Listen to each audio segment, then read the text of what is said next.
Hi everyone, welcome back to the show. It is officially April, and at the time that this episode is going live, I think I'm going to be about 17 weeks pregnant, and I feel as if I've reached a bit of a turning point nausea-wise. I have no more horrific taste in my mouth at all hours of the day, probably just 1 hour a day instead of 24/7. Still not 100% perfect, and I still have these random bouts of nausea that are coming and going, but I'm definitely much improved. We have so many amazing and interesting episodes that are coming your way, but today's recording really stuck out to me as just one of my all-time favorite conversations, and I think you will see why shortly. Tori Dunlap is a New York Times bestselling author. She's the host of Financial Feminist, which is a podcast. That's also the name of her book.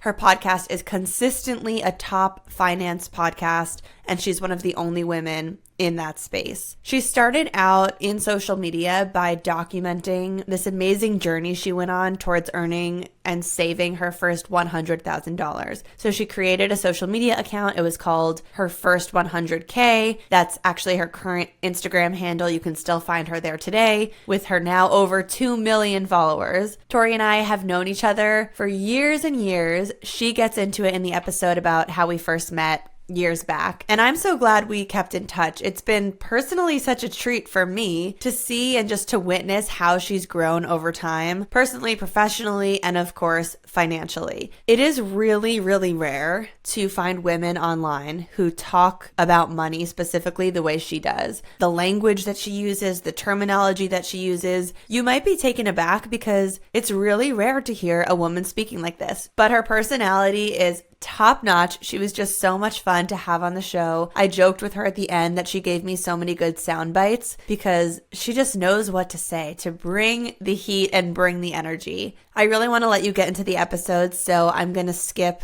reading a review of the week this week, but I do want to sincerely thank everyone out there who's taken even a moment of their time to leave the show either a rating or a written review on Apple or Spotify. We are reading all of them, and they've really been pushing us to keep going with the show. I'm personally having so much fun with the podcast. It is, of course, way more work than I thought it was going to be, but way more worth it than I thought it was going to be. And having these enlightening conversations and getting to bring them to you all has made my year. Reminder that we are taking regular money polls. We're doing things like the salary secrets box all the time on the Real Stuff Podcast Instagram page. So if you go to @therealstuffpod on social media, find us, follow us, and make sure to check out the stories whenever we pop up. I've been trying really hard to not flood you with stories on that account, so anytime you see a story is up there in that little bubble, make sure you watch it. You're going to want to participate. All right, that's enough from me. Now let's get into this incredible conversation with the financial feminist,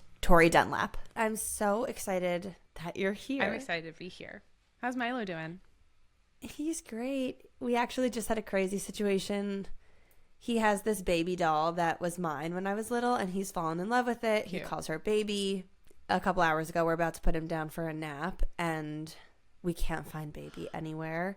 We're like digging through the couch cushions. We're looking everywhere, and he's hysterical, and we have to send him to sleep with it. My mom thankfully got multiple copies of the same doll, but he knows which one is his because it's like hand is falling apart. And we sent him to bed without it. He was upset, but he went to bed, and then our nanny drove to his school, and she pulled up in the parking lot where she took him out this morning, and baby was on the ground in the parking lot. Oh my gosh. So we rescued her. Thank God. I had a similar incident when I was 7 or 8. I had, he was Snuggie. He was literally, it's so random. You know, my parents and my grandparents, I'm sure, spent hundreds of dollars on toys for me. This was the snuggle that came with the fabric softener. And I decided that was mine when I was like growing up. That's what you care about. Yeah, yes. I was probably like 7 or 8, and I loved this thing. And we were on a cruise, and he was the same color as the sheets, so he got left behind. And my mom was calling Royal Caribbean for like a year after, bless her, and we never found Snuggie. And I was there's no getting back things that are left. Devastated, utterly devastated. So I'm glad we found baby. Now that baby's recovered, the world can move forward. The world can move forward. Here we are. I'm so excited to have you, Tori, on the Real Stuff podcast. We have a lot to dive into today, and I naturally thought of you as an early guest for this show because one of the main themes is money. And as anyone who follows you knows, you are the financial feminist. We are going to talk about money. Yeah, 100%. So, yeah. We are going to talk about money, but we're also going to talk about some other topics. And, you know, we'll get into those. We'll get into those down the line because we got interesting boundaries up that we want to uncover as well. Totally. I am both nervous and excited to talk. So I'm so used to talking about money, which I think most people aren't. That's the one that I'm like, yeah, sure. Ask me any financial question you want. And then on our little intake form, Lucie's like, can we talk about your sex life? And I was like, no, we can't, but I'm sure we're going to get there. Well, listen, I'll set up first and foremost, as I say with all my guests, any question I ask you, fair game for you to reject wanting to answer. Totally. And I will not push you to answer anything you're uncomfortable with. I purely will want to know if you can kind of articulate your discomfort and where the boundary lies. Yep, and happy to do that. So yeah, thrilled to be here. I was telling you when we hopped on that I think the last time we spoke not over text or Instagram was Lucie taking some very kind time out of her day to do an informational interview with me when I was 22. I watched every single Try Living with Lucie on Refinery 29, was obsessed with her and was like, maybe she'll take 20 minutes, and you were so kind. And it's just, yeah, very, very crazy to think about what's happened since. So yeah. And at the time, you were just starting up your business. It's a little and now baby. Here you are in your later 20s. You are a multimillionaire, as you share across social media. I want to know, I saw a post recently. How old are you right now? I'm 29. I'll be 30 in July.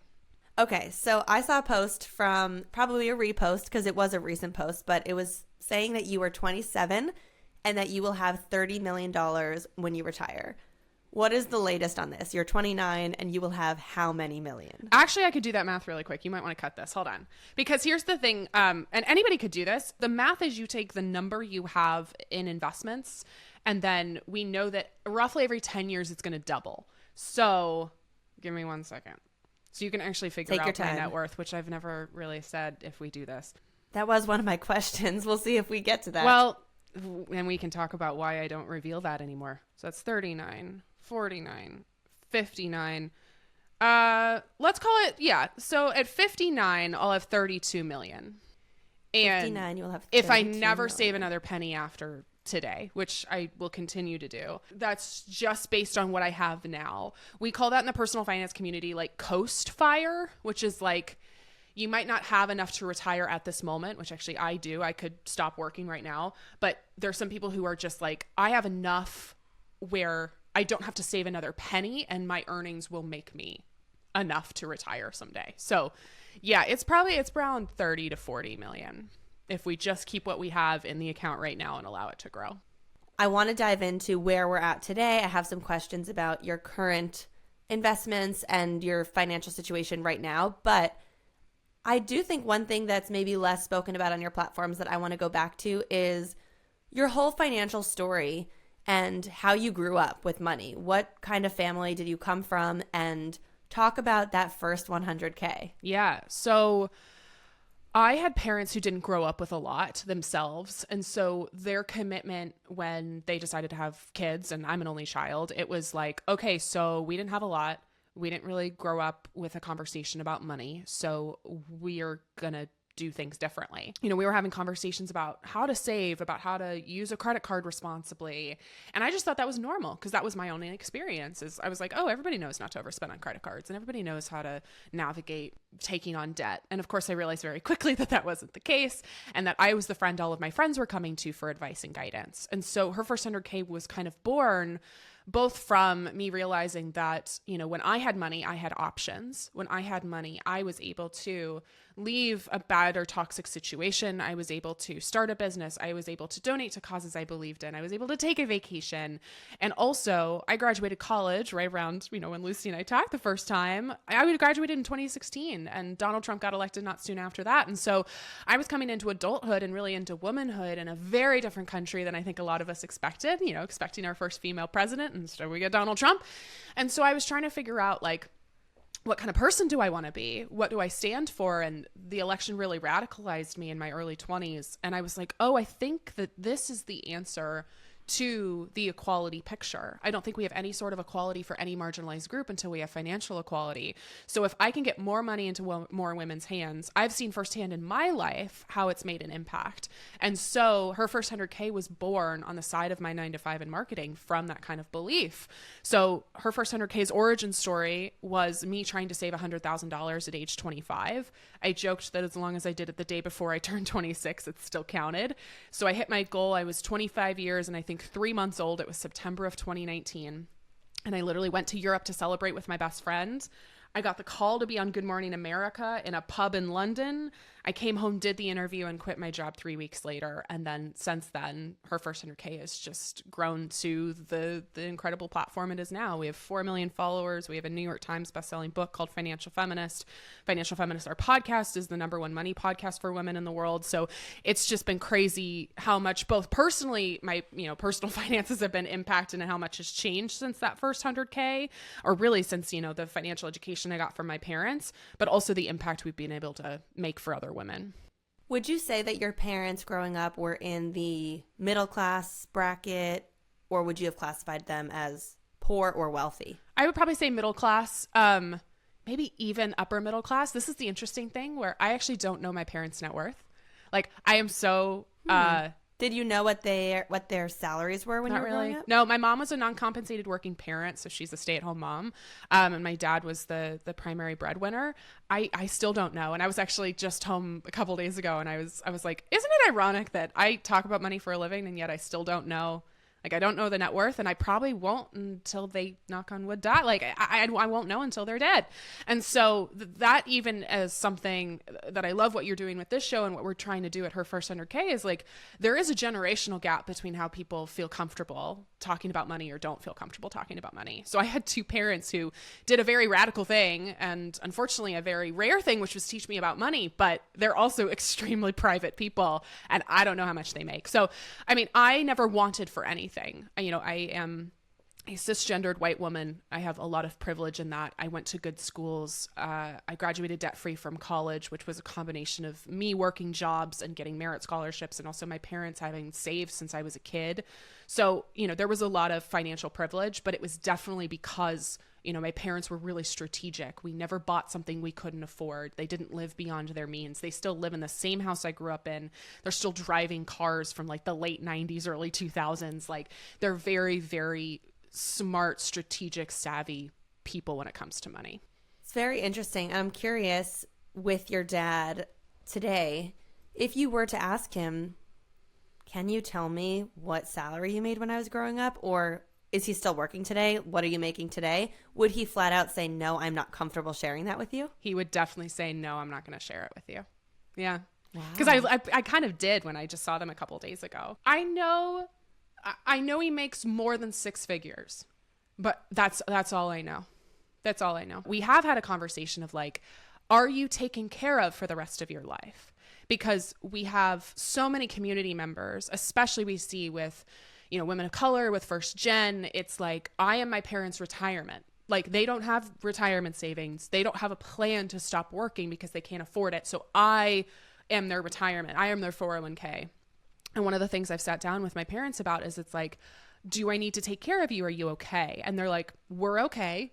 We're good for the rest of our lives. They have a binder of like, here are the accounts. Here's where they live. Here's the, the login information. Here's all, here's who you need to talk to get to here. And they literally have told me, here's where this is. Here's where this binder is. And here's all the information in there. So I think that, it's so important to talk about one, end of life, as hard as that can be. Like, do they have wills? Do they have, money that's somewhere? What happens if something happens? And then the second thing is, are they good for the rest of their lives? My parents are early 60s. Like, are they good for the rest of their lives?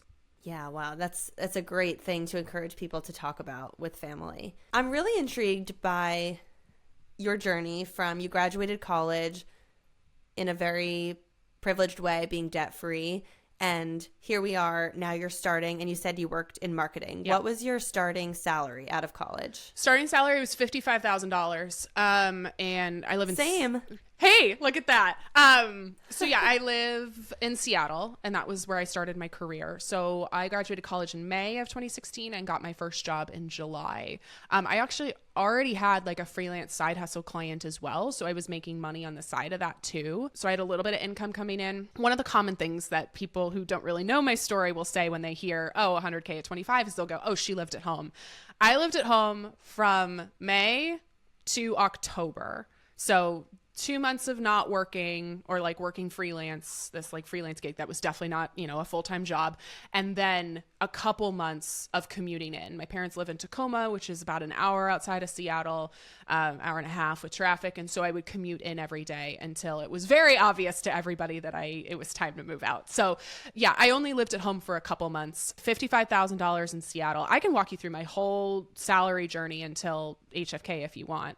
Sure. Yeah. So 55K was my first salary. I was there for a year and got a raise to, was it 20%? So $66,000. I infamously then took a job. I talk about this in the intro of my book, Financial Feminist, that was super toxic, but I negotiated $20,000 more than they wanted to pay me. So my salary was $80,000. So we took a jump from 66 to 80. But it was so toxic that I had to quit without another job lined up after about 3 months. So now we're at like January of 2018 and I'm unemployed. So I spent a couple months unemployed until I found my last corporate job, which was starting salary $70,000. And then after a year, I received a raise up to $77,000. So that was my corporate life. I was never making over 100K, but I was making a pretty decent salary for, someone just out of college. I was also, there were times where I was getting some side hustle or some like, freelance income. And then there was other times I wasn't receiving any of that income. So it kind of depended on, seasonality and how the business was doing. 2019 was our most successful year because her first 100K was starting to get off the ground. And that was one of the reasons I was able to hit that 100K as quickly as I did, was I had my primary source of income where I was saving a percentage of that money, but then also putting some side hustle money into savings or investments. When you say first 100K, yeah, just to clarify for people, that means having $100,000 in either savings or investments or just somewhere you can access it. You got it. That was my own 100K. Now, we named the company her first 100K, so it wasn't, her first 100K saved. Your 100K can be whatever it looks like to you. Maybe that's 100K net worth. Maybe that's 100K of debt paid off. For me, that was, I have 100K in assets, meaning in my 401k, in my Roth IRA, in my emergency fund. So yeah, I had $100,000 worth of money. And that happened September 2019. Great year. That was my wedding month and year. Love it. So here we are. I'm getting married. You have 100K now. What were some of the steps that you took to go from where you were post-college? Which, by the way, did you ever share when you came out of college, knowing that you didn't have debt, did you already start with some sum of money that either your parents had gifted you or that you had saved yourself coming out of college? I think I maybe had like $2,000 that we didn't end up spending on college, but no, I literally had a conversation senior year with my parents halfway through where they're like, and that was every year. We sat down every single semester as a family and said, like, what are you contributing? What do we have? And that was a, back and forth conversation. So I remember halfway through my senior year being like, can we do this without taking on debt? And we just got through by the skin of our teeth without me having to take out a student loan. So to get from 2,000 to six figures in just a few years, was this primarily done through the stock market or through your 401k? What were the various modes? Yeah, great question. So the 100K was a couple different things. The first is that I negotiated my salary every single time I could. And so I was not only negotiating my pay every time I got a new job, but I wasn't afraid to job hop either. That's, we were talking about the generational divide. That's one of those things that I think to our parents' generation, it's like job hopping's unprofessional. My dad's been at, his previous company for like 13 years. My uncle literally did not leave one company. He started when he was 23 and left when he was like 70. Like it was the same company. Wow. For me, every like year and a half, 2 years, I was like, okay, it's time. And I think that that's actually one of the most advantageous things you can do is if, you're not happy or you don't feel like the job is compensating you fairly anymore, it might be time to move on. The second thing I did was, like I said, saving a portion of my income, and I did that on autopilot. I mentioned in my book, Financial Feminist, how to do this, but if you can set up an automatic transfer from your checking account to your savings account, this is what we call in the personal finance industry paying yourself first. So it's like you're a bill, but before you even see a paycheck, sometimes your money's already gone into savings, so you don't have to think about it. It's just happening. So I was saving. How much exactly were you auto transferring at that point? You got it. 27% of my take home pay was what I worked up to. It was not 27% the entire time. It was the number that I found, and I call it like the sticky number. It was not me purchasing everything I wanted in my discretionary money, but it was not me feeling deprived either. It was like the number that felt challenging, but not like I couldn't go out to eat or couldn't do fun things. So I worked my way up to that percentage. I treated it like a game. I was like, let's see how much we can save. Oh, no, that's too much. Let's take it down. Or, oh, I think I can actually go another, 1 or 2%. And then everything I made on the side after taxes and expenses went into either savings or investments. And then that's the last thing is what we see with women is that they either wait longer to invest compared to men or don't invest at all. And so through things like your 401k or your IRA, which are investment accounts for retirement, using the stock market for your own retirement, I was able to allow my money to grow for me in a way that, I wasn't taking $100,000 of cash, right, and saving it. It was, if I had to guess, probably like 88,000 or maybe 90,000, but that extra, couple $1,000s or even up to $10,000 was my investment gains working harder for me. So anytime you're trying to save for any goal, whether that's retirement or your wedding or, an emergency fund, using things like a high yield savings account for short-term goals, but an investing account for those longer-term goals like retirement allows compound interest to work harder for you. So that's one of the ways I hit that 100K so quickly is I started investing when I was 22 and I was allowing the stock market to work harder for me. Now, if we would have had a recession when I was 23 in 2017, my 100K wouldn't have happened as fast. If I would have had student loans, my 100K wouldn't have happened as fast, right? There was a lot of different factors there. And, privilege is 100% part of my story. It's also hard work. It's also, smart financial decisions, but you can take parts of my story and apply them to your own life, whether that is automating your savings or negotiating your salary or, starting to invest if you haven't invested before. At this point, were you making sure that once you moved out of your parents' house in October, so, now you're living on your own, were you always making sure that the amount you were paying for rent, I'm assuming you were renting at that time, was a certain percentage of your take home as well to limit that? Personal finance is personal. I always say that there's not a magical percentage, but I was being strategic about like where I was living. And that's always, what I encourage, especially women to do. Oh my gosh. It's like we are told as women that the reason we're not rich is because we spend money, right? Scrimp, save, deprive yourself. The latte is the reason you're not rich. And like, first of all, no, it's systemic oppression. And two, the things that we're told as women that are frivolous, the reasons we're not rich, they're stereotypically feminine. It's not NFL season tickets or like golf clubs. It's lattes or manicures. But what do we tell men? We tell men to increase their income, right? We tell men to invest and to negotiate. And so that's one of the things I figured out through trial and error is I'm like, okay, I can cut some expenses. That's helpful. But at the end of the day, there's only so many things I can cut. And there's only so many things I want to cut in order to still have a good life where I still get to travel and I still get to go out to eat and do fun shit. So then it became, okay, how do I increase my income as opposed to decreasing my spending? So after we get to this 100K point, what do we do now to increase? What do you do now to increase that income? Is it about aggressively investing or did you go in another direction in terms of trying to get a higher salary? I mean, for me, once I hit the 100K, I quit my job 3 weeks later. And for me, it was time to go all in on my business. That was kind of the promise I made to myself was the 100K was the ticket out of corporate, was my, I don't know if I want to call it allowance, but it was my permission slip to be able to say, okay, I have enough money in the bank to fall against if something happens or if I can't make this work.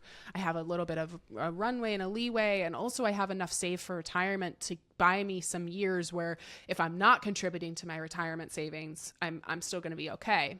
So yeah, September 2019, hit my 100K goal. October, quit my job or put in my 2 weeks. By like the first week of November, I was full-time entrepreneur. And keep in mind, we're in 2019, right? We don't know what's coming with COVID. I quit my job like 3 months before global pandemic. Yeah, it ended up really working out. We ended up actually blowing up in the pandemic. And, I was making, I remember still to this day, like I think I made my entire yearly corporate salary in like 2 months. And I was like, oh shit.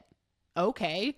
This can work. And not only can this work, I think this can do really, really well. And so, yeah, 2020 was, a bad year personally for me and a rough year, I think, of course, for the world. But financially, we were cooking with gas at that point. After we put Milo to sleep for the night, my brain continues buzzing for hours on end with a never-ending to-do list. I'm always thinking of lingering work items, things I forgot to do, things I have to do the next day. And even once I get some of these items checked off my list and I get ready to wind down, I find it impossible to not get sucked down that social media scroll spiral or to get absolutely entrenched in an episode of Love is Blind. Yes, we're very late watching Love is Blind. We're currently watching season 6. But we are loving it. And I know it can feel like a million things out there don't want you to sleep, but my Hatch Restore does want me to sleep. This device sits on my nightstand and it helps you create bedtime habits that make you feel relaxed at night and then simultaneously energized in the morning. So we had one in Milo's room initially. It became such a staple and a game changer as part of his routine. So I ended up getting one for our bedroom too. And I love how calming the sleep sounds are, and that sunrise alarm wakes me up so gently in the morning. It is such a peaceful way to start the day. So if you've been eyeing that device, or if anyone in your life is, Hatch is offering our listeners $20 off a purchase of the Hatch Restore plus free shipping at hatch.co/realstuff. Visit hatch.co/realstuff to get $20 off and free shipping. That's hatch.co/realstuff. So to dive into being an entrepreneur online, a lot of people in a lot of different fields want to make a career out of being online, and there are obviously endless ways to do it. In your case, were you monetizing off of selling digital courses, selling physical products? What were you selling? And talk a little bit about how you just sort of learned how to do that. Because I feel like a lot of people that want to get into this space wind up getting sucked into buying all these courses of people who are trying to teach you how to sell a course, and it can feel like crazy noise. So what did you do exactly to make that salary in 2 months? Yeah, I love this question. Her first 100K has multiple sources of income. They've changed over the years. So I can give you like what we're doing now and also what it was like in 2020. So we have like digital downloads and courses. So you can buy, like our resume template. You can buy our, like a course about how to pay off debt. You can also invest in, pun intended, in our stock market school, which teaches you how to invest. It's like an annual membership program that's more intense. Like I'm in there doing coaching, and, we have an actual technology through which you can invest through. And so that's kind of technically even 3 sources of income, but kind of like our products, right? The things that we create that we sell. So that's one source of income. Second thing is like straight up influencer partnerships, like hashtag ad. I'm talking about this product on Instagram or TikTok, and we get compensated for discussing that product. The third way is kind of in conjunction with that influencer partnership, which is an affiliate deal.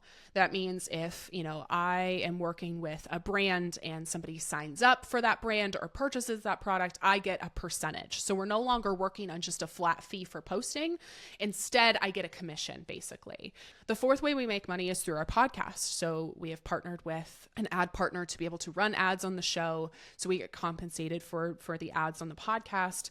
The fifth one is the book. Pretty obvious. If the book sells, we get royalties on that book, but it's a very small percentage. And that's a whole other conversation for another time about how I've never worked harder on anything in my goddamn life and seen less money. It's like, $2 a book. And I put my entire heart and soul into that for like 5 years. So book is another way we make money. I'm a speaker. I'm a public speaker. So I will speak at a conference or speak at a corporation to do a workshop or like a women's empowerment event. So I get compensated that way.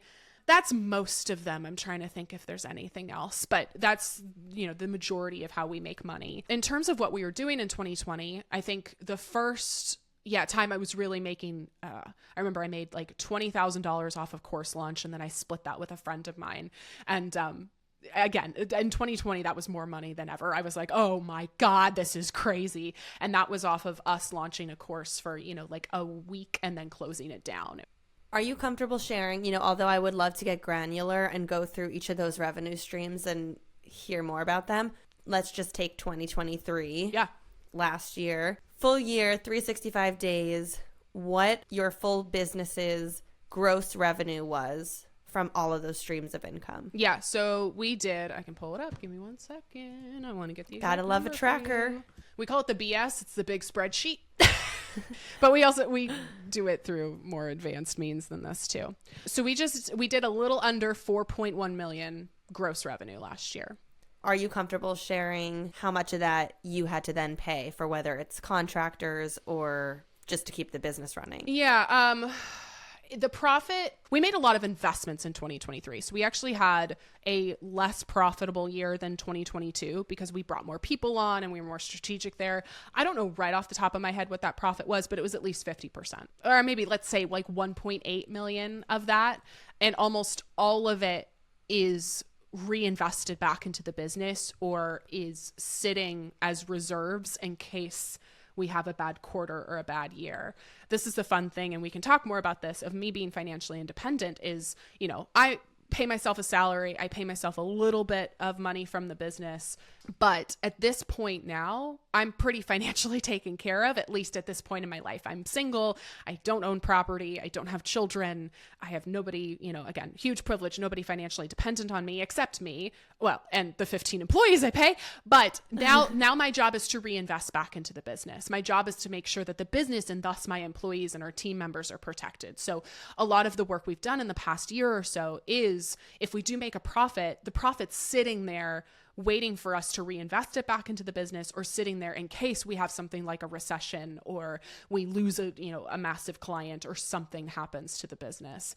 I'm sure I could backtrack and do the math with the formula you said before, but if you are saying that you in 30 so years will have whatever you said, 30 to 40 million in investments, how much cash does that mean has been invested thus far? That is one thing I am not comfortable talking about, but I will tell you why. Yes, please. So my 100K at 25, I was literally screenshotting my bank account. No personal information, but like you could see exactly how much I had. And then when we became more successful and our social media followers increased and, my notoriety, and I started becoming a public figure, a couple interesting things start to happen. One, as someone who believes in financial transparency, it kills me that I can't do this anymore. But the reason I don't feel comfortable anymore is when women have money, as a society, we are extremely uncomfortable. We are extremely uncomfortable with women having money, with pursuing money, with wanting money. And it's one of the narratives I talk about in my book that is so damaging to women, because we weaponize women's altruism and we tell them that, the pursuit of money is bad or gross or greedy. It's not. I want options for myself. I want options for our community. I want to be able to donate to causes I believe in and donate to policies I believe in and make the world a better place, right? And I want to make sure I'm protected. We absolutely worship men with wealth in this country, yet we are so uncomfortable. We're just uncomfortable with women having money. So that's the more minor version of this. And it shows up in social media comments. It shows up in just, people's overall perception of me. But more seriously, it shows up in death threats, in, me feeling worried about my safety and about my family's safety. If I start posting screenshots about how much money I have, well, what happens when someone gets a hold? Lucy, I just said this and I don't even like saying it out loud because maybe I'm giving somebody an idea, but like if somebody finds my address, if somebody finds my family's address, like what does that mean? And oh gosh, it's going to make me a little emotional, but I literally had a conversation with our insurance agent 2 years ago of like, okay, I have business insurance. Do I need to take out what they call K&R insurance, which is like kidnap and ransom insurance. Like, do I need to take out this insurance? Because this is a real thing. So this is the very whole mission of her first 100K is it's like the irony of like when women hit a certain point of financial success, we start to call them greedy. We start to take them down. We start to realize that they're uncontrollable. And so we try to control them. Or more seriously, there's a significant threat to somebody's safety and to somebody's livelihood. And that's a risk that for me is now beyond me. It's about, you know, my partner. It's about my family. It's about my parents. And so this was a conversation that we all had together.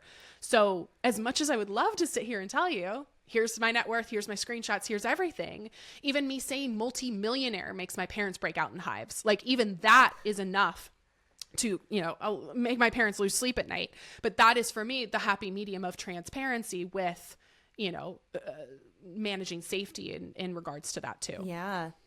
I mean, that is terrifying. And thank you for sharing that. We might have to cut that. I'm like, I might message you after and be like, please cut. Because like, you don't want to give anybody ideas. Like people are fucking nuts. The internet's fucking crazy. Well, to be honest, like, you know, I was going to say thank you for sharing that because I too have, you know, a lot of my biggest fears are things that I would be afraid to share, to say out loud. But I think you're doing it right because, you know, sharing as you've just done your business's revenue, as I've also done with my audience, is like a year in time, a year snapshot. But it's terrifying that you have to think about that. Right. And thank you for sharing it. I think that when we are transparent about money, because we live in a society that is uncomfortable with that, especially women making money, the conversation then becomes, well, why are you charging for your services? Like, I hear that a lot. If you really cared, you would just do this for free. And I'm like, you have never said to a doctor or a lawyer, especially a male doctor or a lawyer, if you just loved this, you would do this for free. It's like, it's not just about me. And even if it was, I'm allowed to compensate people fairly for my services. That's the first thing. But I have a team, right? I have salaries I pay. I have business expenses. So that's the other, again, less egregious, like more minor part of this is that when you do start talking openly about money, people start becoming entitled to tell you how you should run your business, or they feel like they have reason to tell you, oh, well, this should be free, or this shouldn't be this expensive, or why aren't you just doing this because you love it? And so that's the other part that I think is, if you do have those, you know, maybe you're even listening to this and you're listening to me and you've had some of those feelings, that's the perfect opportunity to ask yourself, what kind of internalized misogyny is going on inside of me where I don't feel comfortable with women having money, or with women charging what they're worth, or with, you know, businesses making money. I've said so many times before, and I'll say it again, I don't want to win capitalism. I don't want to be a billionaire. That means I've probably exploited somebody. It's not what I want. I also can't lose capitalism either, because I'm doing myself a disservice. That means deep suffering to myself and my family and my community. So what I'm trying to do, and what I'm teaching other women to do, is how do we survive capitalism? How do we navigate it to the best of our ability so that we're doing the least amount of harm possible while making the biggest impact we can. And so if you do have that feeling, either yourself of like, I don't deserve to make money, I don't want to pursue wealth because it's bad, or if you're looking at especially women online and going, well, why aren't they just doing this for free? Or why are they charging that much? They deserve to charge that much. They deserve to run their businesses just like we'd expect anybody else to run their businesses.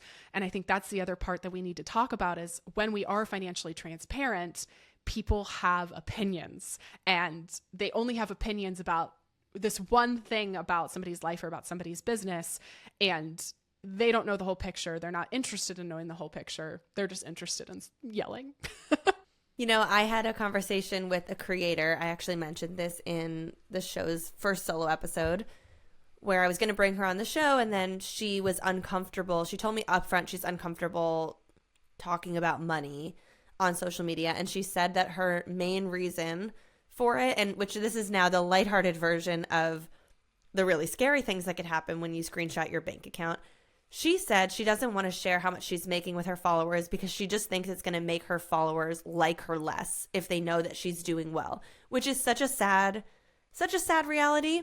I think you are the polar opposite of that, in that your actual whole platform is about talking about that, and I'm sure no, you but I do feel receive. I feel it because I'm sure you receive, your fair share of hate from people because of that. But I do also find that because you are a creator in this niche, it's almost like people have maybe put you into a separate category where they're like, okay, I don't want to hear that every influencer is successful, but this girl, Tori, it's okay if she says she's a millionaire because her whole platform is about helping us become millionaires as well. So it's almost like a give back element. I mean, I really hope that's how people feel, because that's what I want. Is it's like, I hope that me showing up confident and talking transparently about money makes you feel like you can be confident and pursue money. Like, that's the whole goal. But I do think, I mean, this is a large conversation that, I don't even know if we want to open this can of worms, but like, what is authenticity on the internet? As much as people, demand authenticity, everything is a performance at the end of the day. And, to that person's point of like, oh, if I post how much I make, I'm no longer going to be relatable or authentic to people. Like, that's real. Again, we have standards for people we've never met. And then when they fail to achieve those standards, we're mad. And we put people on pedestals. And of course, people fall from pedestals because people are real and human and are messy and are going to fuck up and also are not the entire version of what you believe them to be. And then, when they aren't that version, you're mad, you're upset. But then do you not, as a content creator, actually showcase your life? If it is, yachts and designer purses, which my life is not, but like, do you no longer show that part of your life? But then it's not authentic. So we're in this like weird authenticity performance, but also everybody has different rules and expectations of what that should look like. So, I mean, I don't blame this person. The internet, again, is a scary place. I don't blame this person at all for being like, I can't show up and talk about money because people are going to judge me for it. And, I think that this conversation is inextricably linked to the conversation about mental health, specifically as a creator, because Yes. This is your job. You're showing up every day.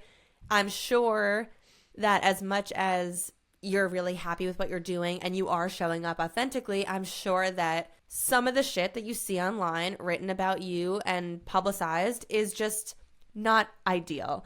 And I want to get into, I actually was looking through a lot of your posts in anticipation of this podcast. I just truly saw how much the internet sucks in some of your comments, which perhaps were, when a post goes on the wrong side of the internet. TikTok. Yeah. Many of your posts have made it on the wrong side. Many are on the right side. You can see a lot of people are commenting, requesting your courses and requesting your content. But when it gets to the wrong side, let me tell you, it's the wrong side. And I saw this one post you made. It said, the text on it was, things men have said to me when they discover I'm a multimillionaire. The comments are many of the comments are nice. Many are atrocious. Do you mind if I read a few that I saw? You can go for it. Well, this one wasn't that bad, but it was a person quoting you saying, I'm a multimillionaire, and then saying literally zero proof. This gets back into our earlier conversation of you having a reason for not wanting to share that. Also, I don't need to prove jack shit to you. This is what it's going to happen is, Lucie, you're going to say one, and then I'm going to be like, here's my side comment back. Yeah. Please give me the retort. Please, I want the retorts.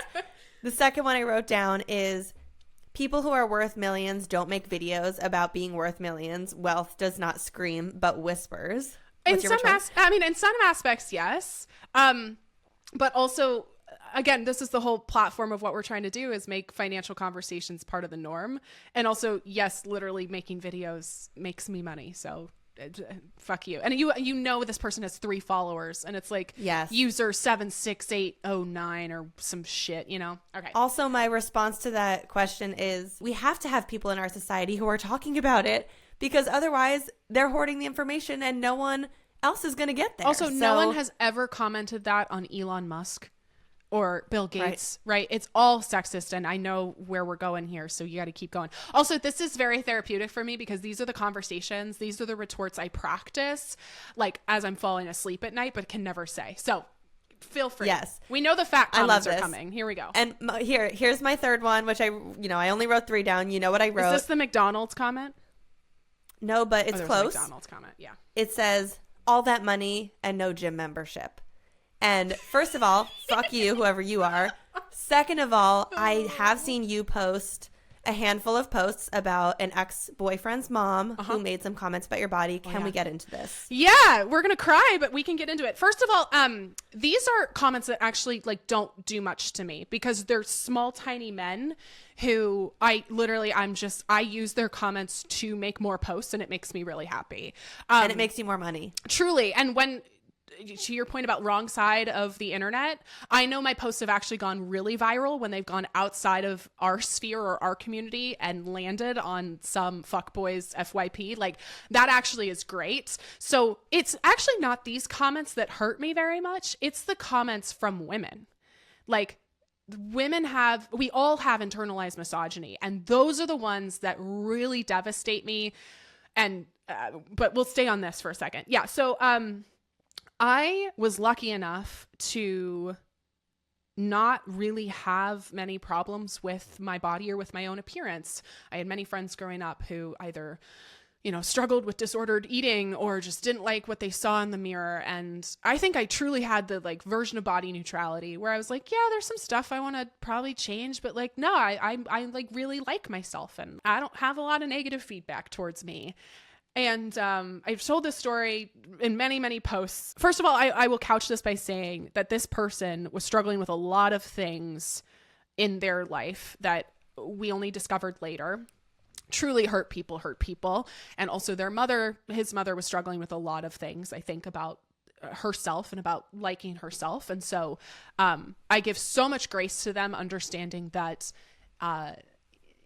they were going through some shit. They were going through their own shit. But as most people are, truly, as most people are, the like instigators of these types of things. Yeah. So, this was my first real love. This was like the person that, was my first real relationship. Like I thought I was getting married to this person. Like this was, my first like real boyfriend. And I was 20 when we met. And I think I would have been still 20 or maybe 21 by this time. We are on a beach in Hawaii. This is the first time I have met his family, met his parents. I just want to give 20-year-old me a big hug because she didn't deserve this. My boyfriend, I'm in a swimming suit on the beach, and he says something to me like, I think you should lose some weight. And this is someone who, has loved me and called me beautiful and has desired me. And this is just so out of the blue. And I just look at him and I'm like, what are you talking about? And he's like, I just think you should lose some weight, I think. And like was clearly trying to like say it, but not say it. And I have a different relationship with the word fat now. I think a lot of us do. Fat in my early 20s was a bad thing. And so I asked him like, do you think I'm fat? And he goes, a little bit. And I think there's these moments in your life where I look back and I have so much grace for myself that I wanted to make a decision and I knew what the right decision was and I didn't. I was in Hawaii, and speaking of like, being financially stuck, I was in college. I couldn't afford a flight home. I couldn't afford to change my flight, but I was like, I don't want to be here anymore. I want to get out. This is awful. I just want to go home. And I stayed in that relationship for actually another almost 2 years. And there were good parts of that relationship. There were many, many loving parts of that relationship. And there were also things that he was struggling with. But I asked him, where is this coming from? And he said, this was the really devastating part. He said, when my mom first met you a couple days ago, she told me that she thought you'd be skinnier. Ugh. And let me tell you, the fun thing about how brains work is that I can sit here and say to you and fully believe it, that none of that was about me. None of that was about me. None of that's true. That's not how I feel. And yet that still fucks with me to this day. And in addition, I don't weigh myself anymore. If I had to guess, I am at least 50 pounds heavier than I was when he told me I needed to lose some weight. So like, imagine what he'd think now. And so that was the first moment, honestly. And I was lucky it happened actually so late. But for me, that was the first moment where I thought maybe I need to hate my body. And again, I fully knew that it was crazy and that I didn't want to feel this way. And yet somebody who I loved and again, who I wanted to desire me and who I felt safe with had just then said, this thing about me and about my body. But really, the adult in the room, which was his mother, had implanted the idea to him, and then he had passed it along to me. So, fucking nuts, fucking crazy. So there is, you know, some version of that gets a little bit triggered when I talk to random people on the internet and they tell me I have, you know, the McDonald's comment, which is another comment on that video, which is like, oh, your millions of dollars all got spent at McDonald's. It was not so much the comments that, you know, are made online. It was a comment from somebody I loved and trusted that I think was the most devastating thing for me. Yeah. First of all, I'm so sorry that you had to hear that. I'm sorry someone that you loved and trusted said that to you. Yeah. And I can only imagine how that would set you off on a negative thought spiral. Where are you now with your body when you do see comments like the one I read or the McDonald's comment? Are you able to kind of fully pull yourself out of it, or do you find yourself spiraling back into negative thought patterns? I don't think those comments are not the ones that really trigger me. I have my own relationship with my body and my own struggles there. I've only just started to realize probably in the past 6 months to a year that I have chronic pain and that my body is in pain a lot, and how that has shaped my relationship to it, and that I have very, very much like put my physical health on hold so I could grow a business and write a book and launch it. And so actually this year, my goal is to like not get my body back, because that's so like fitness influencer bullshit, but like just to be in a more consistent routine with how I'm taking care of myself, what I'm eating. Like I've been traveling so much. And so as anybody who travels for work knows, like somebody who has chronic pain, like an airplane seat is the worst place to be.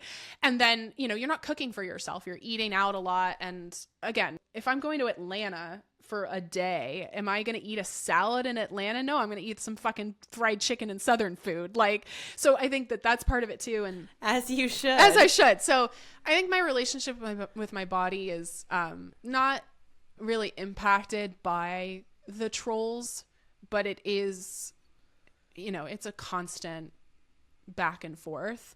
There's just this belief in society that unless you look a certain way, you are not deserving of love, or you're not deserving of respect.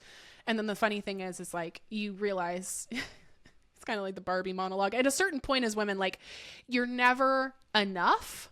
Like you're either too fat, or you're too skinny, or you're too made up, or you don't have enough makeup on. And so it's like you just have to be okay with you at the end of the day. Like, you know, embroider it on a throw pillow, but truly, like, the only person I need to answer to about my own health and about my own relationship with myself is myself. And it's definitely not the trolls on the internet. And, you know, you have so many amazing insights for young women. Obviously, you have the financial stuff, but I do feel like just as a human, with a lot of the stories you tell, like this one, which is the furthest thing from being about money, but is really just about loving yourself and coming into yourself. Do you ever find yourself sort of wanting to migrate away from the money and to sort of just become a lifestyle personality? Funny you say that, Lucie. I don't think I ever want to do that, but actually the next book I plan on writing is a book about confidence for women. And it's not just about money confidence. But that's the funny thing is, like, other than financial questions, the number one question I get is, how are you so confident? Which is very sweet and kind. And when it comes to my own journey to my own confidence, like, it is financial confidence, it's career confidence, it's confidence in a relationship. And I think a huge part of why I'm so confident is because I don't have to financially put up with any bullshit, like, from anybody. I don't have to put up with any bullshit from anybody because I can pay my way out. Like, client mistreats us, I don't have to work with them anymore. I go out on a date with a boy and 10 minutes in, it's awful. I can throw a card down on a table and I can leave. Like, there is so much flexibility when women have more money, and you show up different for yourself. You show up different in your relationships. You show up different in your career. And so I don't think a full pivot is planned, but I think it is a natural extension of our brand and what we discuss at Her First 100K to talk about, like, just confidence in general. Like, how do you show up as the fullest, best version of yourself? And money is one of the ways you can start to do that. I love that. I'm excited for your confidence book. On that note, I know we never really got into it. You were saying that the book industry and the publishing space is not where the money is. Yeah. Can you share with us, if you're comfortable, when you got your book deal for Financial Feminist? Was that independently published or was there a publisher? It was a publisher. I worked through HarperCollins. Are you comfortable sharing? Are you allowed to share what the advance was for the book? I would love to share. I am legally not allowed to. There's confidentiality agreements as part of that. I believe I could go check my contract, but I really don't want to risk it. So, yeah, I cannot discuss publicly how much I was compensated for that book, but it is way less than you think. Let's put it that way. And now on the back end of it, are you allowed to share at all about becoming a New York Times bestseller? Is that lucrative? Is that helpful? So, again, fun thing about New York Times, we could spend a whole episode just talking about the publishing and how you market a book. New York Times bestseller, this is actually the same question my mom asked me. She calls me like 4 days after it happens and she goes, so what now? Like, what does that get you? And I'm like, not really anything. Like, okay, so what it does get you. One, I get to say I'm a New York Times bestselling author for the rest of my fucking life. And that's amazing. And that's one of the things. It is a resume point. Right. That's one of the things, even beyond my resume, that I wanted that very badly. And that's a whole other conversation about like how I was going to emotionally cope if I didn't get a New York Times bestseller. So yeah, it's just like I get to say that for the rest of my life and I get to know that that's something I did. Second thing is, it's like it does help in theory with sales, as you get to put it on your Amazon profile and you get the sticker on your book. So in theory, it does help with like the notoriety of the book. And also, again, in theory, it helps you like book more things past the book. So like speaking engagements, it'll definitely help with your next book deal because it proves that, you can sell a book. Beyond that, like you don't get paid by the New York Times or something. Like you don't get anything like concrete. It's not like they send you a check. It's not like, there's a secret society of New York Times bestselling authors that you get inducted into that meets bi-monthly. Like nothing really happens. It's right. A sticker. It's a fun accolade. It in theory sets you up. It's kind of like the Forbes 30 under 30, which I also was lucky enough to receive. It's like, cool. That's it. It's like, that was fun. That was a cool little like vanity metric. It's not much past that. Well, I love it. You got the talking point. You get to put it in your Instagram bio. Gets to be hopefully a reason why your next advance is even bigger than the first. So kudos to you for that. That's an amazing life milestone. Thank you. You mentioned briefly a partner now. Are you currently in a relationship? I am. That's very exciting. I didn't know that. It is very exciting. How's it going?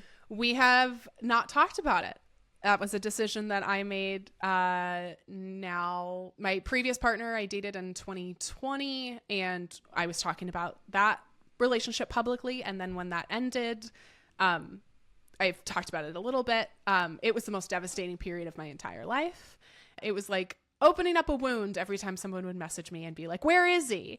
And so for many, many reasons, I've decided to say I'm in a relationship, but give very, very little follow-up about who this person is or what they're about. And that's something that was agreed upon by my partner and I, when I met them and started realizing like, okay, I'm going to stop casually dating and we're going to do this thing. We're not going to discuss it publicly. On the note of relationships, obviously that leads to sex. So for everyone just so everyone knows, when I emailed Tori about this podcast, I said, here's our pillars. We're going to talk about money, mental health, and sex. And I got a reply back that Tori did not want to talk about sex, to which I said, okay, totally acceptable. So now here's your time on the show. I would love to hear why sex is a major boundary for you on the internet. I just turned beet red if you're watching on YouTube or for releasing this clip. I'm like beet red, which I shouldn't be. We've like partnered with like sex toy companies on social media. Like it's more a couple of things. One is that honestly, like I think part of it, if I had to psychoanalyze, I went to Catholic school. I signed a chastity card in high school. TLDR, I've broken it. That shouldn't be shocking to anybody. But like, I think that there is, I know that there's like some leftover Catholic guilt and shame. I know there is. Probably the biggest reason is that there are certain parts of my life that I have committed to keeping private because honestly, the best way to figure out you have a boundary is you've accidentally crossed it and then realized, oh shit, that didn't feel right. And that was, to me, talking about specific people, dating specific people, a relationship, and realizing like, oh, this doesn't feel good anymore. And people are really weirdly intrusive. And so I just decided that anything in regards to my relationship with somebody else, I was going to keep private. Of course, we know that sex doesn't have to be with one person, or doesn't have to be, it can be a solo activity or with many people if that's what you're into. But just for me, that felt like something that it's a private thing for me. And there's also, again, with women, I think there's a whole shitload of judgment on top of it. I'm already talking about like the most controversial topic. I figure I'm pissing enough people off. I'm having enough transparent conversations. For me, the conversation, you could view it that way, or you could view it as let's just do all of them. Sure.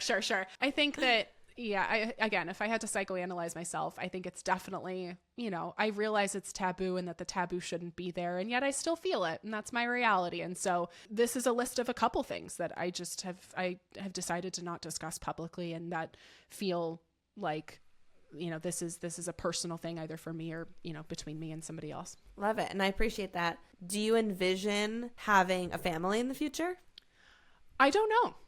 That's my honest answer. I don't think I want children, but my current partner thinks he wants children, and that's a conversation that we continue to have. We both agree now that we don't want children right now. So we're in agreement for now, but we are both open to the possibility of no children or children. I become pretty disenchanted every time one of my friends talks about how difficult motherhood is. I've joked many times before that if I could be a dad, I would do that tomorrow. But biologically, I cannot be a father, at least with my gender identity. I would be a mother. I would have to be a mother. And so, yeah, if I could be a dad, I'd do that in a second. But the expectation around motherhood, the identity around motherhood, this is something I would love to talk to you about too, is like, I feel like once you become a mom, that's your entire identity to the world. And that would just be really difficult for me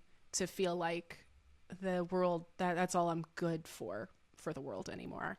And also just the pressure for the emotional labor on women, even in an equitable partnership, is just crazy. And so, it's something that I'm open to.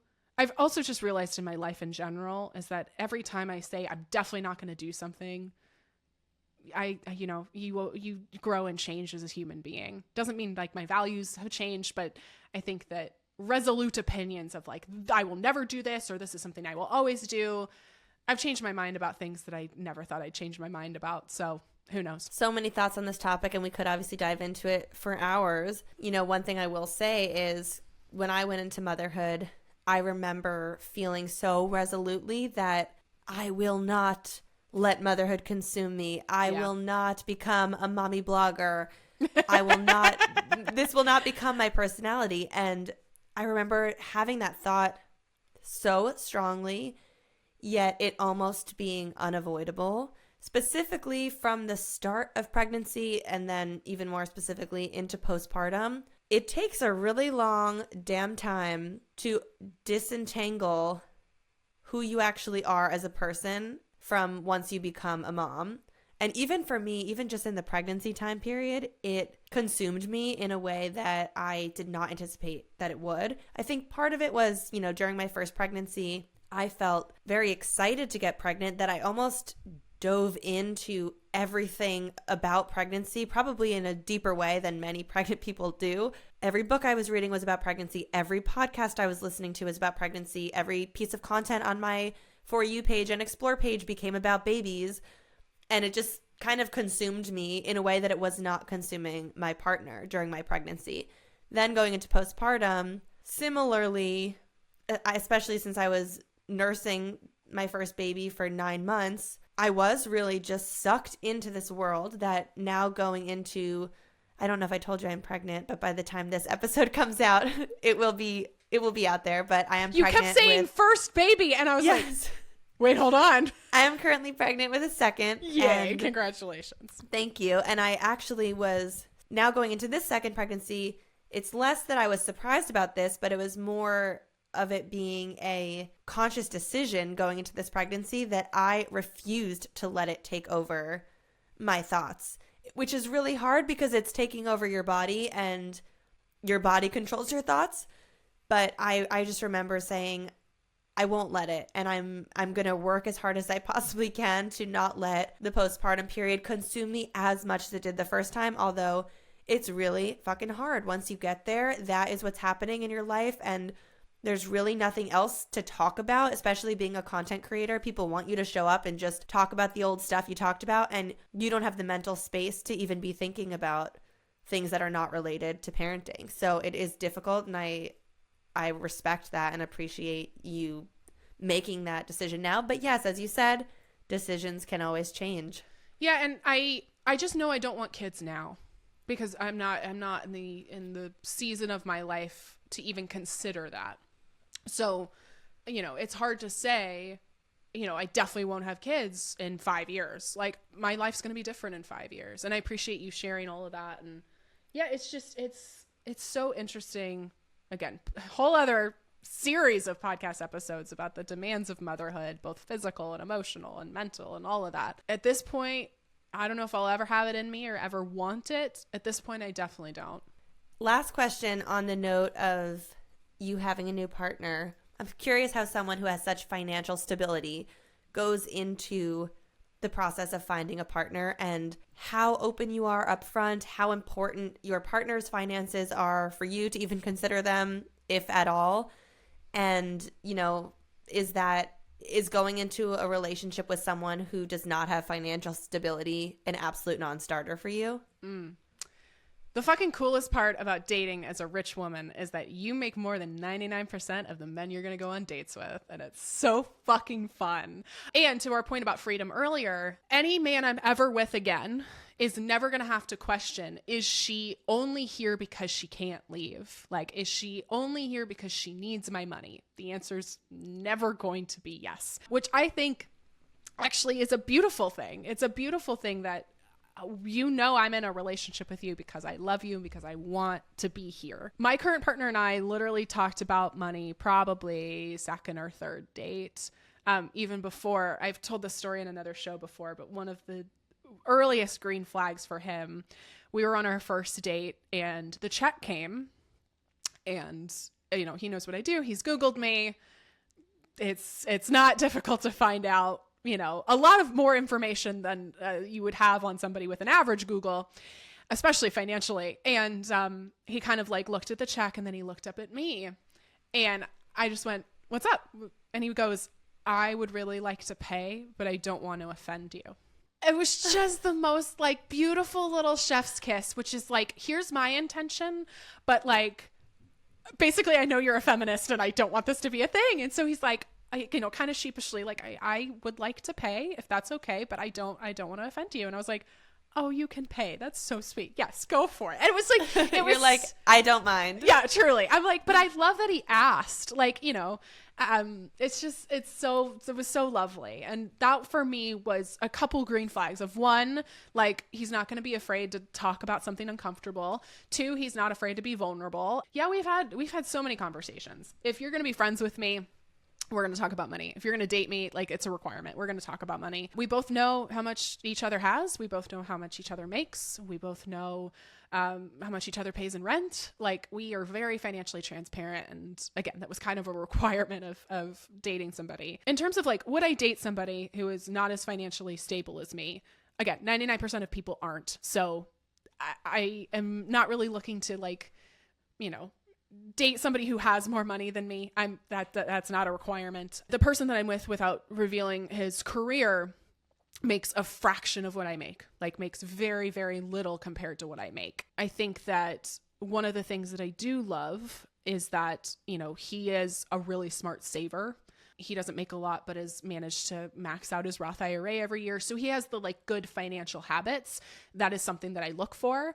It's not necessarily if I was still actively dating, a hard no, but I do remember going out on a date with somebody who's "Oh yeah, I just pour everything on a credit card and it doesn't matter if I can afford it or not." And I was like, "Oh no, big red flag." You said that a major perk of dating as a rich woman is that the partner knows that you're Yes. not there for their money.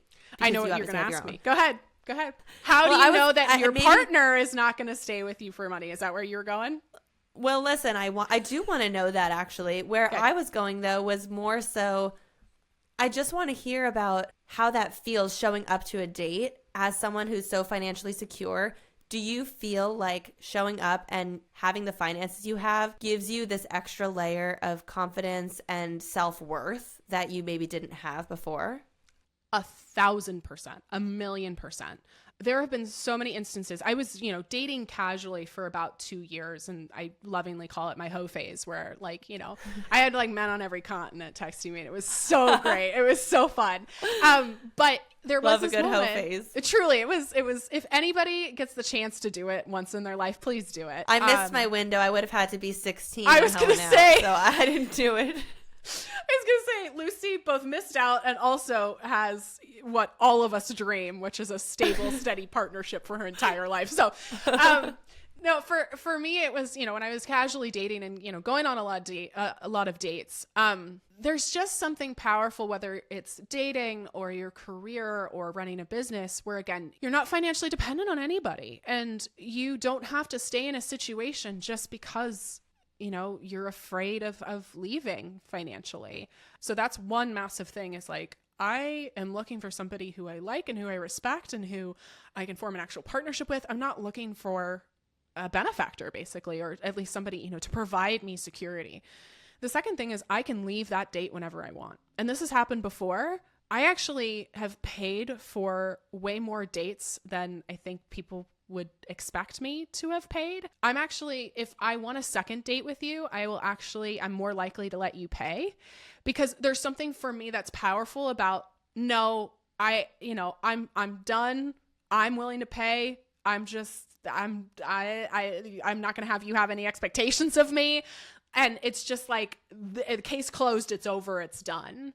As opposed to letting you pay or going Dutch on something allows me to be a little bit more oh no, I want to see where this goes. I want to keep going. So there's been many times where at the end of the date, I just pull up my credit card and they're like, oh, and I'm like, yep, I've got it. Nice to meet you. Hope you have a great life. And have a nice life. Right. My credit card's going down. And I love fucking with men sometimes too. There's something that's just so powerful about throwing down my credit card that is metal and hearing it clang on it and just kind of their look. And I love that too. So yeah, there's something so powerful about that. And that's my whole mission with her first 100K is you show up different in every aspect of your life when you are financially stable, because you don't have to put up with bullshit. You don't have to put up with bullshit from anybody, not a man, not a boss, not a client, not your parents.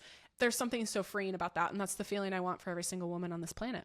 I would love the answer to that question that you brought up of how a partner is not taking advantage of you when you are so vocal about being a multimillionaire. Yeah, I didn't mean to cut you off. I was sure that's where you were going. And of course it wasn't, which I love. Subverting my expectations. A couple things. One, it is a kind of a fear of mine. I'm not going to lie. And it's something I sometimes vocalize with my partner of I very much love myself and feel very secure in myself. And I also am a little validation whore and want validation all the time. And so there's times where I'm just I know you love me, but can you tell me you love me, please?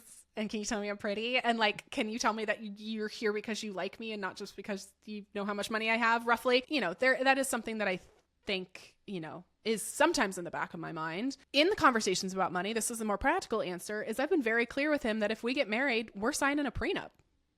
We are having a conversation. That was going to be my last question. I'm so glad you brought that up. We are having a conversation. Now, I know everybody listening just heard prenup and they're like, oh, so you think you're getting divorced. Here's the thing about prenups that I need to tell you. I'm putting my financial educator hat back on. Every single person that gets married has a prenup. If you are married right now, you have a prenup. Yes, you do. And it was the state. Wherever you got married, Washington State, New York, California, you have actually signed a prenup. As part of your marriage license, you have said, this is how my money is going to get distributed if we are to separate, because every state has their own laws. So if you don't like the state telling you what you're going to do in your own relationship, and I know that I want to be able to make choices with my partner, you need to create your own prenup. Now, prenups are not just for wealthy people. They're not just for trust fund babies. They're not just for Hugh Hefner. Like, they're for regular people just dictating exactly what should happen. Now, we all don't want to believe we're going to get divorced, right? We hope we live happily ever after, forever and ever, and that it's never going to, you're never going to separate with that person. However, you're going into a business relationship with somebody. Yes, a marriage is hopefully about love. But the reason plenty of people don't get married, it's not a business contract until it's a marriage contract. It is a business agreement. It is a financial agreement. And I know if I was going into business with somebody and I didn't have a contract that I had approved, that's a bad way of doing business. So when it comes to you entering into any sort of relationship, romantic, legal relationship, you need to dictate what's going to happen. So yes, very early on, there was a conversation of, no, we're going to be signing a prenup that works for both of us, and we're going to navigate that should this happen. Do you know off the top of your head if that standard state, quote, prenup that's built into each marriage is just a standard 50-50 split of assets?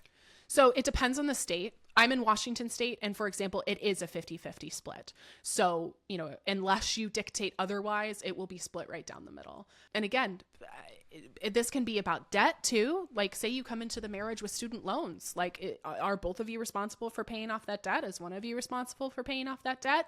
If, past just your own money, if, you get an inheritance, how does that inheritance get split? So again, prenup, I think, is this thing that, we associate with 82-year-old men marrying 25-year-old women. And it's like, it's so much deeper than that. And it's one of the best things that you can do for a financially equitable relationship. And you notice I didn't say equal, I said equitable.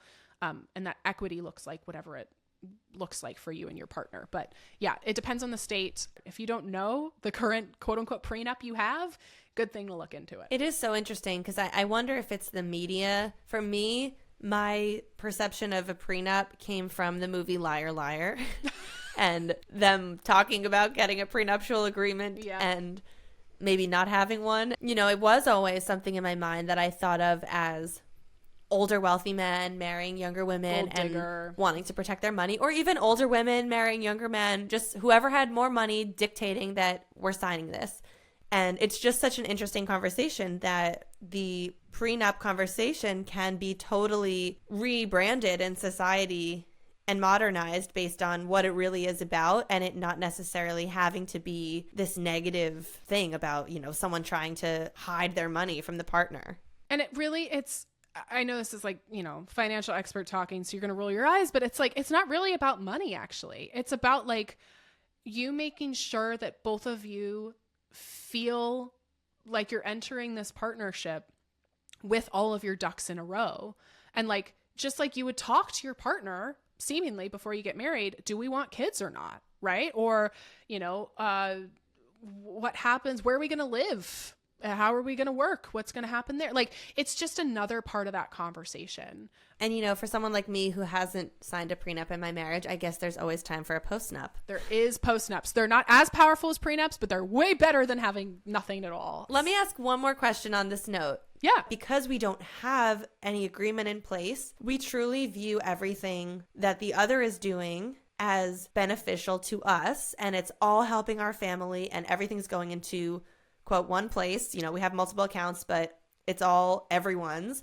When I'm going to pay off a credit card, all of our accounts are linked on the account, and I can pay off my credit card with my husband's checking account if there's more cash sitting in that at the moment. And it's just never a thought about who's putting the credit card down for dinner. My husband does all of my business's investing. He goes into my business account, takes out a set amount every month and invests it for me, since he knows more about investing and feels more passionately about that. And I just wonder, when you do have an agreement in place, maybe you don't have the answer to this because you're not married yet, but if you were in a marriage where a prenup was signed, how do you really feel like you guys are a team and you really everything's working for one common good versus you feeling like, oh, that's going into my pot and yours is going into your pot? Yeah.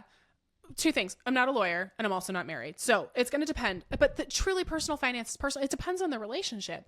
Prenups do not have to be everything I enter into this marriage with, I get at the end of the day, or I get this percentage of the household income. It doesn't have to be that. You get to figure that out, what it looks like for you. I will say this is one of my like hard and fast. I always say personal finance is personal, but one of the only hard and fast rules I have is that even if you're combining the majority of your money, each person in a partnership should at least have some of their own money. Now, why do I say this? Couple things.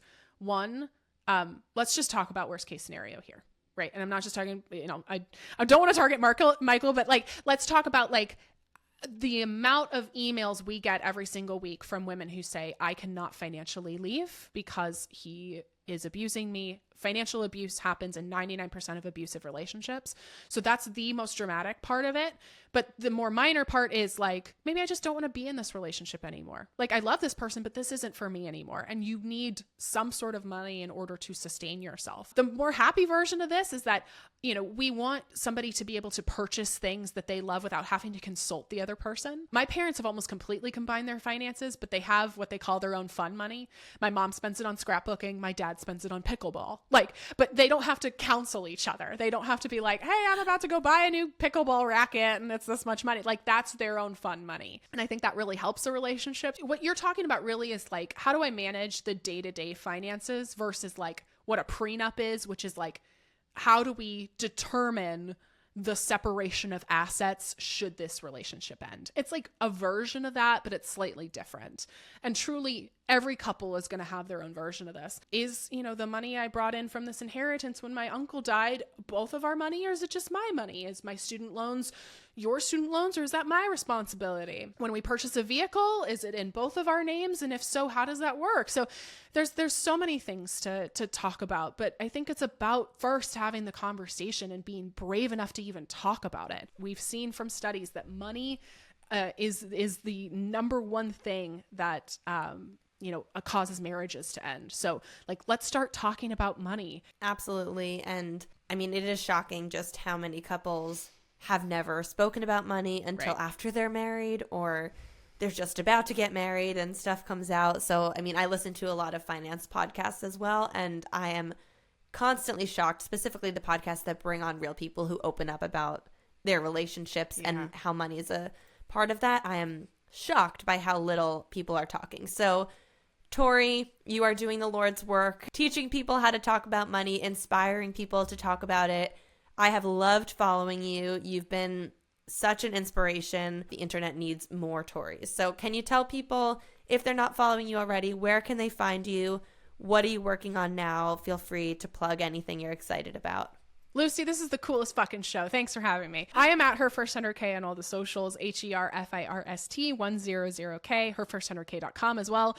My book, Financial Feminist, as well as my podcast, Financial Feminist, are wherever you get your books and wherever you listen to podcasts. And we would love to have you. Thank you so much for coming on. This was enlightening, and the amount of epic sound bites you gave me, I could not thank you enough. Truly the compliment that my little validation heart needed. I love the sound bites, so thank you. Thank you so much for tuning in to The Real Stuff. I'm Lucie Fink. Don't forget to follow the show on social media at The Real Stuff Pod. And if you're liking these episodes, please head over to Apple Podcasts and leave us a written review. It helps the show so much. And if you're feeling called to come on the show, visit luciefink.com/apply and tell us your story. We'll see you next week for another intimate conversation on The Real Stuff.